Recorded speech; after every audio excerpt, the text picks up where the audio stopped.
Being a Wednesday, our segment here is The Viewpoint, where we look at everything that is happening in the country. And today we are going to take a look at the national school reopening, matters to do with funding, the chaos that we have witnessed when it comes to the placement of students in senior school. That is what we are going to focus on, and in studio. But before we get into that, I want to take you through the front pages of our local daily quickly, and I will start with the Standard. This is what is being reported on the front page of the Standard. That is the rigged system fears. Kenya's disputed 2017 and 2022 polls are back under scrutiny after a U.S. court filing thrust Smartmatic, the supplier of Kim's gadgets, into fresh controversy. A former Venezuelan intelligence chief claims the company's system was designed to alter outcomes, amplifying local fears already stoked in 2022 by the Jose Camargo episode, where Raila Odinga's team cited a results form showing his name as an overlay as evidence of interference. The opposition is now demanding full disclosure from the IEBC ahead of 2027, warning Kenya risks a repeat of the Vifaranga via computer claims, where results were blamed on back-end systems rather than voters. That story is told in detail on page 4 of the Standard. Moving on to the Daily Nation. Betrayal. Ruto-Moi deal falters. A studious silence from State House, an absence of appointments, and a growing unease within KANU have reignited questions over whether a political pact between President William Ruto and KANU chairman Gideon Moi entered just days to the Baringo Senate contest ever truly took off, or if it has already unraveled. That story is told in detail on page 4 and 5 of the Standard, of the Daily Nation. Intern tutors planned jobs strike to hit junior school. That story is told on page 10 of the Daily Nation. Costly rampage. Parents to pay for strike damages in schools, rules court. Parents of Litein Boys High School have been ordered to pay 69 million to cover damages caused by students during a strike last year. That story is told on page 10 of the Daily Nation. Inside elite military units that keep the dogs of war at bay. There are soldiers whose names we know and soldiers whose names we never will. And then there are those rare warriors who live in the seam between the two and whose deeds are carried in the quiet breath between nations. That story is told on page 3. IDA trustees step in to avert ODM implosion after weeks of intense internal squabbling. The ODM Board of Trustees, appointed by the late party leader Raila Odinga, has stepped in to save 20-year-old party from running aground. That story is told on page 8 of the Daily Nation. And finally, how the legendary Amboseli elephant Craig got his name. Read that story on page 2 of the Daily Nation. Let's look at what is making headlines on the front page of the Star newspaper. And this is what they are reporting. No medicine, no doctors, inside crisis in hospitals. That story is told on page 4 and 5 of the Star newspaper. Everyday reality facing Kenyans who depend on public facilities. They have outlined some of the troubled hospitals, including Kisii Teaching and Referral Hospital in Nyanza area. Upper Eastern, the hospital there is Meru Teaching and Referral Hospital, Machakos County Referral Hospital in Lower Eastern, Kapsabet County Referral Hospital in Nandi County, and Northeastern, that is Banisa Sub-County Hospital, Kajiado and Rift Valley, Gong Sub-County Level 4 Hospital, and in Central, Engineer County Level 4 Hospital in Nyandarua County. Those are some of the hospitals which have been highlighted to be facing challenges when it comes to medicine. Now, how Oburu scuttled Sifuna removal plot. ODM leader Oburu Oginga has stepped in to defuse a looming internal crisis, quietly scuttling an imminent petition to oust long-serving Secretary General Edwin Sifuna. Insiders say the move was aimed at preventing the party from fracturing across key support bases, especially in Western, as ODM leaders continue to air their frustration over the internal turmoil. That story is told on page 6 of the Star newspaper. And finally, money and fear forcing mothers into C-sections. Cesarean births are becoming more common in Kenya, but a new global analysis suggests that many of these surgeries are driven less by medical need and more by money, fear and weak health system. The WHO says C-sections should make about 10 to 15% of all births because there is no health benefit beyond that level. That story is told on page 2 of the Star newspaper. You can pick your favorite local daily and read the stories as they are reported. And now in studio, joined by Honorable Wilson Sosion, who is a former NAT Section and also a former nominated MP. Welcome to Good Morning Kenya and Happy New Year. Good morning and Happy New Year. How are you doing? I'm doing good. You crossed the year well. Of course. Yes. and we thank God. Yes. Yeah. We are in 2026. Yes. We are also expecting to have Honorable Peter Orero, who is the MP for Kibra constituency. But before he comes, we shall continue with the conversation. I want us to look at matters education. The schools have reopened. Matters to do with funding. The government did release funds for Term 1 capitation. There's also been issues to do with the senior school placement.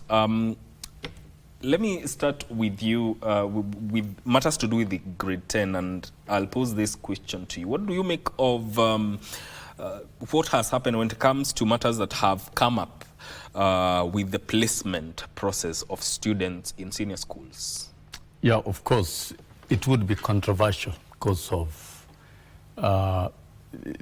the high expectations from parents, from students, and shifting interest. And I would say the placement, the Ministry of Education has done its best to conduct the placement of students as per their applications and choices. What Kenyans must understand is that students are placed based on choices. And it's not automatic that a school that we choose as a first choice, you definitely will be taken. It is not automatic. And this process has gone on over the years. And what we are seeing is a heated interest by parents to change schools for their learners. That is the only trouble that we have. Otherwise, the policy of the ministry, as far as I am concerned, is that all students will be placed in senior schools. And all our schools are good. And so therefore, I see no reason why there should be a lot of talk and hit about the placement. And the ministry has gone further to allow principals to conduct admissions within their schools with some guidelines on how to do it. So it's a matter of time before this matter is completely settled as to the placement and as to the changes. In Kenya, the issue that we have is that we have different types of senior schools.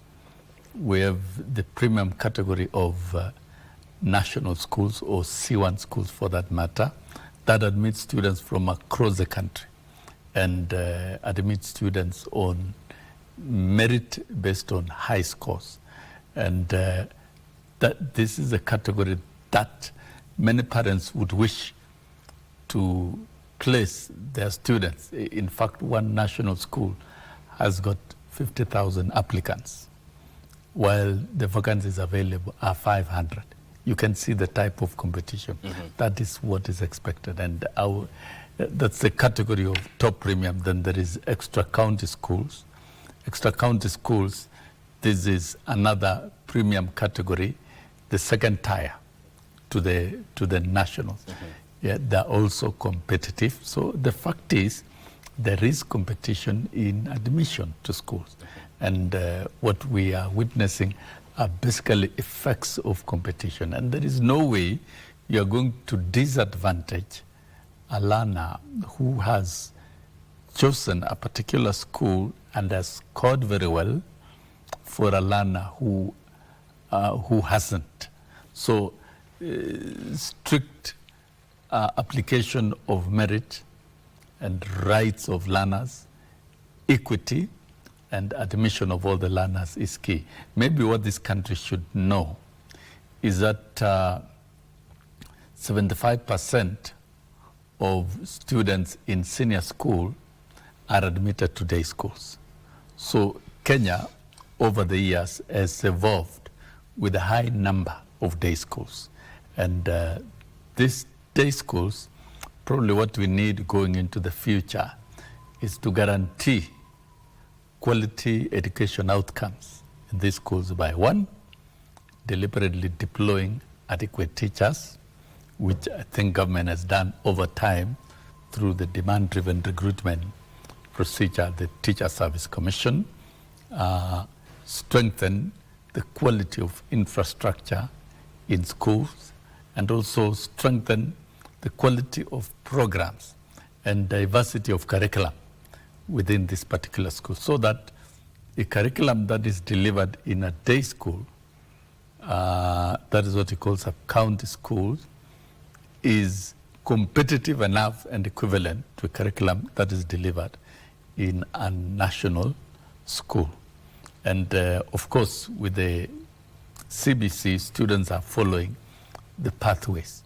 So all this, most of the pathways will be available across all schools, and that is why no child will be disadvantaged. And so the confusion and tension around 25% of vacancies in senior school should not disrupt the smooth transition. To me, I would urge parents to take students to the school that they've been admitted to. What is important is not the school, it is a child. Okay. The child mental preparation.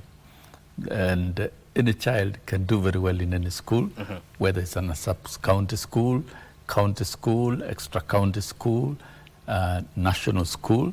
All these are good schools. All right. And I think over time, almost all our schools have met the minimum threshold and capacity to deliver the curriculum. So I think all our schools are ready, and all the learners within the philosophy and principle of 100% transition should join grade 10 as once we get to Monday, next Monday. All right. A few issues have come up within that process. We are going to look at some of them after we come from this short break. Stay with us.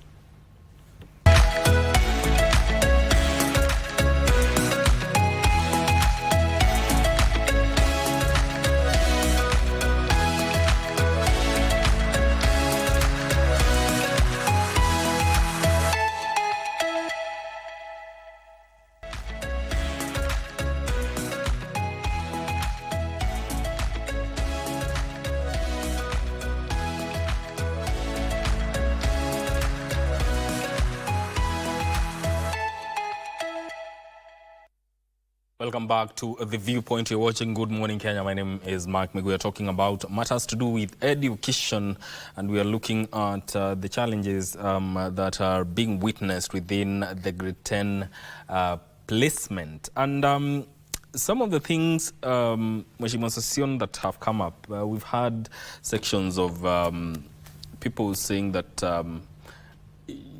if this is left for school heads to handle, the placement process, wouldn't that open floodgates of favoritism and corruption, and even interfere with the standards of education that are offered in these schools? When you talk of the standards, these are standards for who? When you talk of standards, you're talking about our own learners, and we want to ensure that all learners access learning. So we cannot engage in any form of practice of discrimination. That one I wish to strongly point out.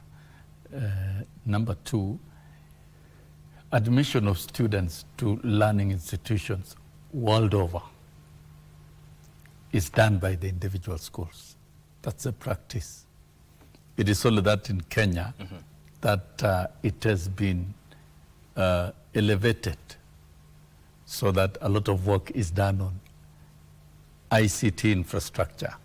And the ICT infrastructure will still protect the philosophies of admission, considering merit, considering equity. For example, the C1 schools will have to admit students from every county in the country. And that, the ICT infrastructure is set to do it. In a situation where the principals are allowed to admit manually, I think we must trust our schools, because I don't think the principals are professionals. And don't forget, not very long ago, principals of national schools used to congregate at Kenya Institute of Curriculum and Development to conduct Form 1 admission. They did it well. There was no complaint. Principals of extra-county schools would assemble at the provincial headquarters to conduct the same. And each school will come with a team of teachers. And there was little that they could do, because you were given a list of students who have selected your schools already ranked. So there's almost little you can do because you get a list of learners who are already ranked, and the only thing you can do is to process their admission letters and maybe consider the cutoff, the numbers that you are taking based on availability of spaces. And over time, because of changing policies and particularly the keen interest of government to ensure that there is 100% of transition, that is why the ICT infrastructure has been deployed.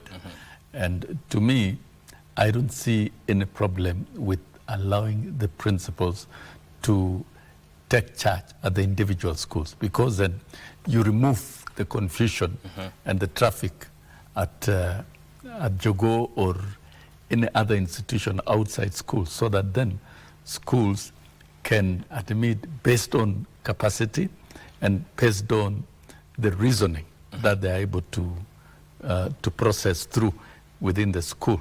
Yeah, because there's a lot of logistical thinking that goes on at the school level. But nevertheless, this work is done by principals at the schools based on the guidelines at the ministry.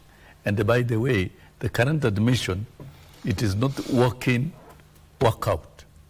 As you admit a student, you must liaise with the ministry headquarters, a central admission team that will approve admission of a student or not. That will even approve change from one school to another. So it is strongly guided. It is not a laissez-faire kind of process of admission. And every student moving from changing school, if that is affected, it can only be affected at the school level through permission from the ministry. So really, it is a self-regulating process that ensures fairness and equity. The only problem that we have is that parents who have got exaggerated expectation. If a parent is fixated on getting a slot in Alliance, they will go full length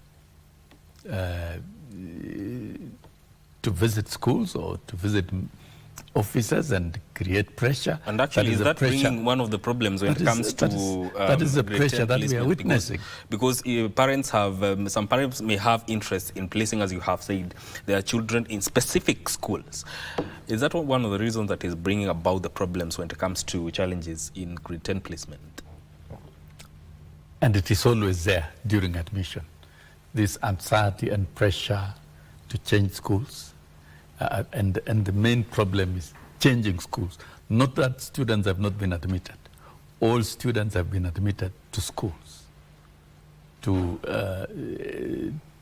schools of their choices, and appropriately, because it's guided. You must choose a day school, choose a national school, choose each of the category of the schools. And so the afterthought of parents changing schools or desiring specific schools is what creates this traffic of pressure. And to me, once students start reporting and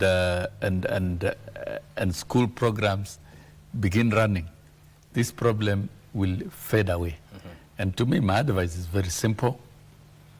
Where you cannot succeed in changing, please focus your mind, take your child to the school that has been selected, and work hard from there. All what we need from students is to work hard, because basically all these schools are the same. The curriculum that is offered in terms of STEM at Alliance is, or at Mang, or at any of the school, Kenya High, is the same curriculum that you'll get in a day school. And these students, when results are released, they perform comparably well. When KCSE results will be released in the next few days, in the next day or two, because they will be released, you will see the performance of learners across the schools. And you see there is what we call entry behavior. Those who are ordinarily admitted to the C1 category of schools or the national schools are the top scorers. They are the best of the best. Mm-hmm. So when they are clustered together, even with little, with moderate teaching, they are in their own category. Mm-hmm. And of course, their outcome would definitely be very high, and that is a normal occurrence in any society. And you cannot cluster, in educationally speaking, mm-hmm. the topmost students with low-performing students, because then to cater for individual differences in terms of teaching, it will be difficult to conduct teaching. That is why sometimes categorization and admission of students of almost the same level of performance will lead to a more organized and directed teaching to those particular learners. That is a fact of child psychology, because in teaching, you are not teaching a group of learners, but you are teaching individual. Mm-hmm. There is what we call catering for individual differences. So this is what comes out when it comes to desegregation of the schools, mm-hmm. based on scores and admission and all that. Mm-hmm. So merit also counts, and therefore, educationally speaking, the infrastructure that has been employed by the ministry, and it is not going to change. We will continue having student population growing in the country. Now we have 1.2 million yes. to be placed across the existing schools. Yeah. The same tool will continue working. Schools of choice, your scores, and available vacancies. That is what determines admission. You cannot force it. Tell me how you're going to force 50,000 applicants to Alliance High School where there are only 500 applicants. You must have a tool of using it. And it's a merited list, and that will pick from number 1 up to number 500, and that is where it stops. We've practiced this over the years, but that doesn't mean if you don't join Alliance, you'll not do well in any other school that you'll join. Would it be something good to have a career pathway department established to guide students on their career paths, their career choices that they choose as they go ahead with their education? And that is what the CBC is all about. The pathways is actually career choices, because those who choose to take STEM pathway, that is science, technology, engineering, and mathematics, are those who feel they will have to take courses related to science and technology. And what guides them to choose is the competencies, the performance.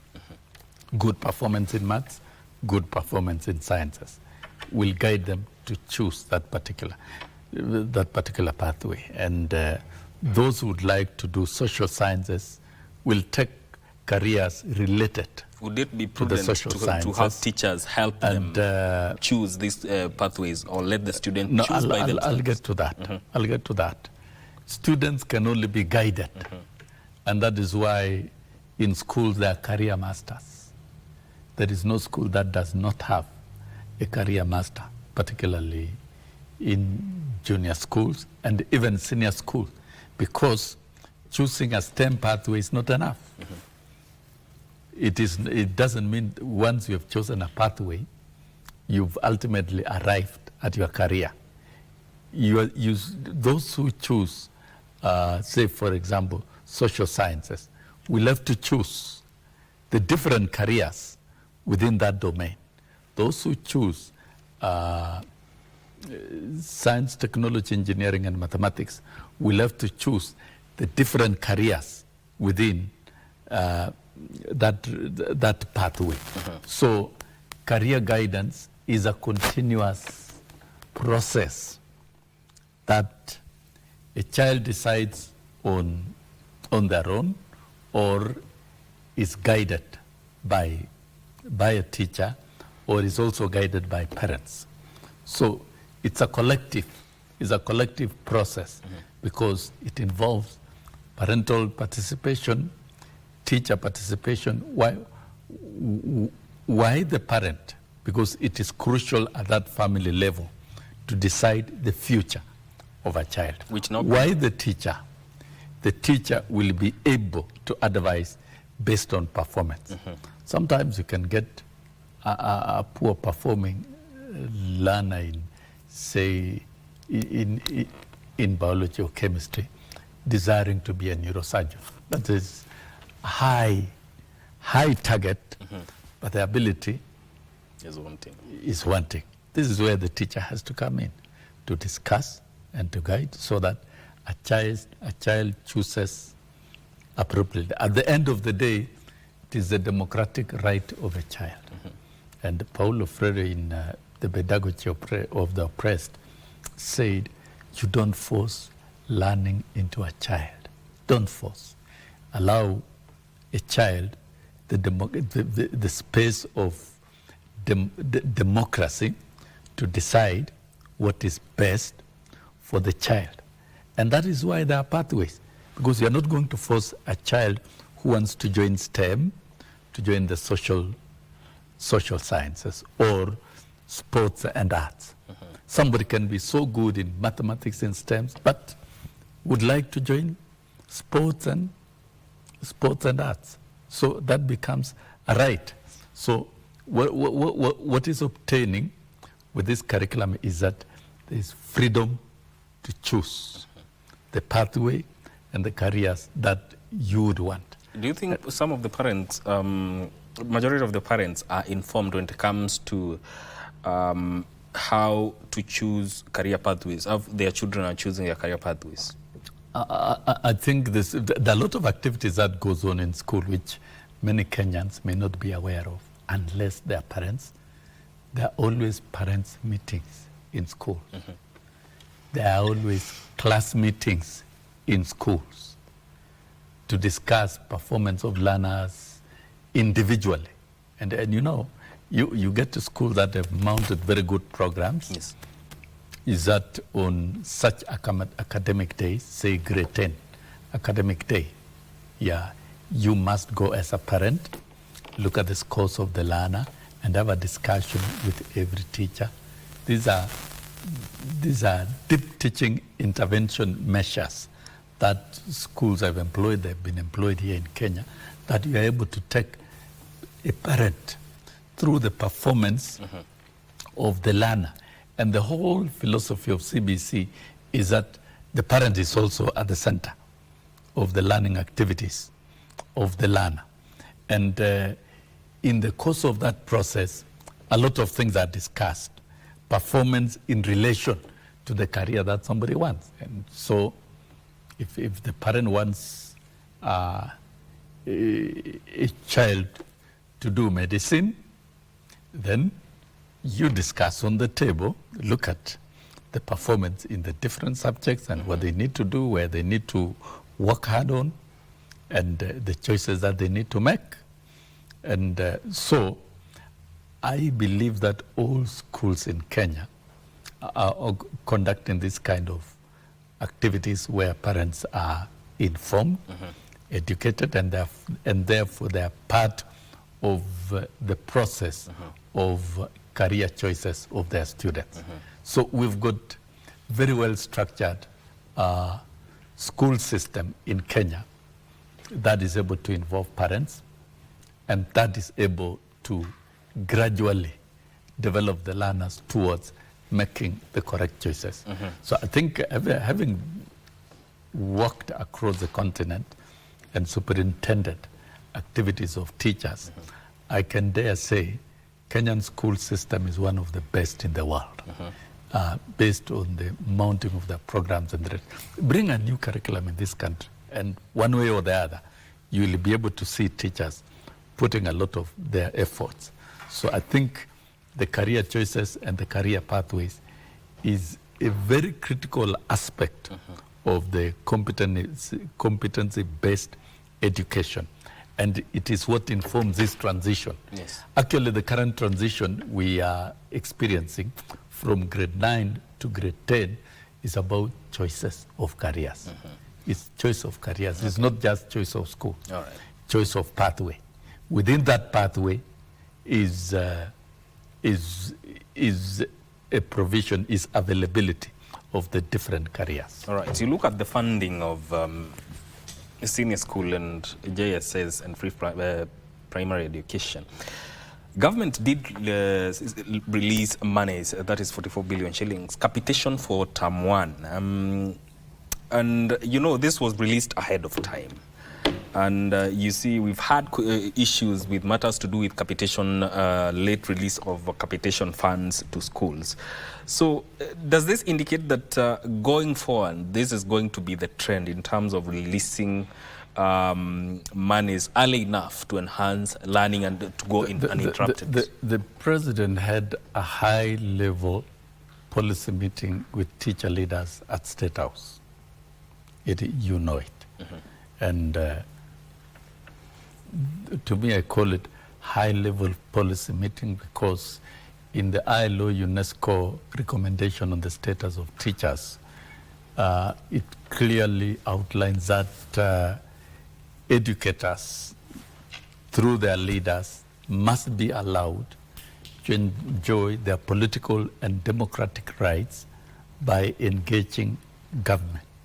So when the leadership of teachers congregated at State House and engaged in discussion of a number of issues with the president, that was a very serious forum. One of them included capitation. And the president directed that the capitation must be wired to school with a lot of constituents and the consistency, and the challenges that exist should be weeded out within the next 2 financial years. That was a directive. One of the policies of capitation is that the ratio at 50% be dispersed in first term, 30% second term, and 20% third term. And it would only be reasonable to disperse this money before schools open, so that the school management, the boards of management, and the principal can execute programs and activities without any limitation. So I think what the government has done is commendable. It's part of correcting the administrative hitches of the past. And the disbursement of money on time is a guarantee that the programs will be smooth and will be implemented smoothly in schools.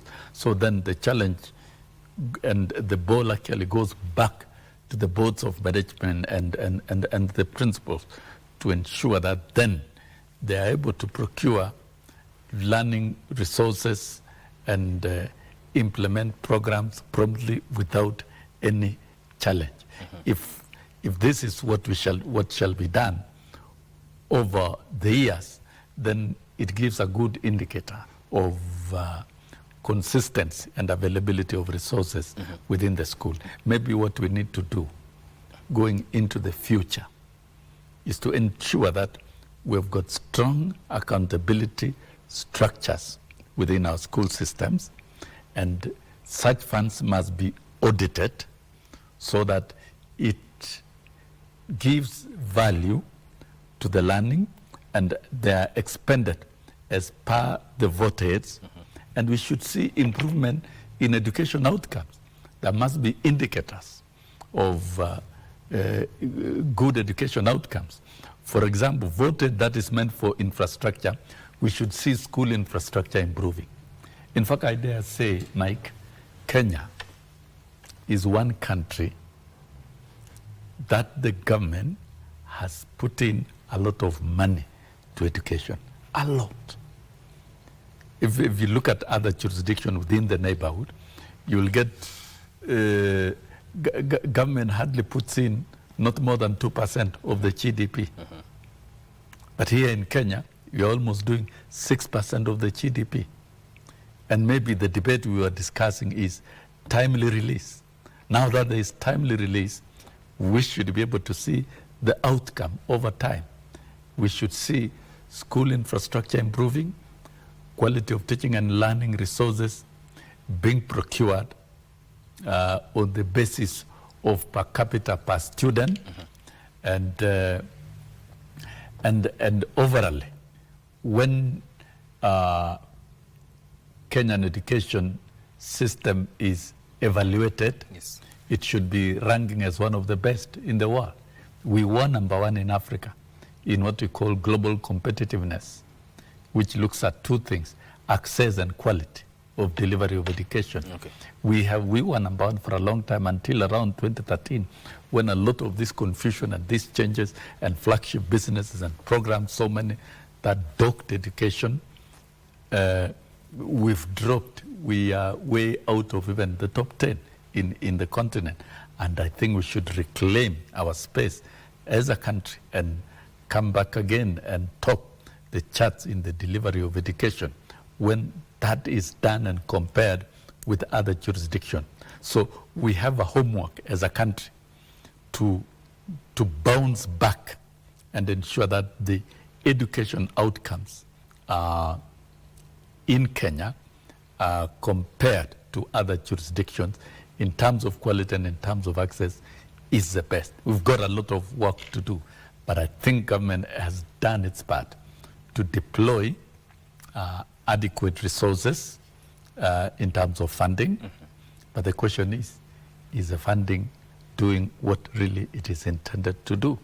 There are a lot of challenges, and that we need to ensure that we audit these funds, it does the right work, and also we strengthen the quality assurance and supervision of programs in our school system. We need to strengthen the administration of education in our country. All right. All right. Thank you so much, Mr. Wilson Sosion, who is a former NAT-SecGen and former nominated MP. We've talked about matters to do with education, and there's an ongoing conversation, and of course in the future we'll have more on this. This is where this conversation ends, but don't go too far. I'll be coming back with yet another conversation regarding safe buildings. It's important to note that we had invited Honorable Peter Orero to come on Good Morning Kenya, but due to unavoidable circumstances, he sent his apologies. We are going to take a very short break and come back with more on Good Morning Kenya. Stay with us.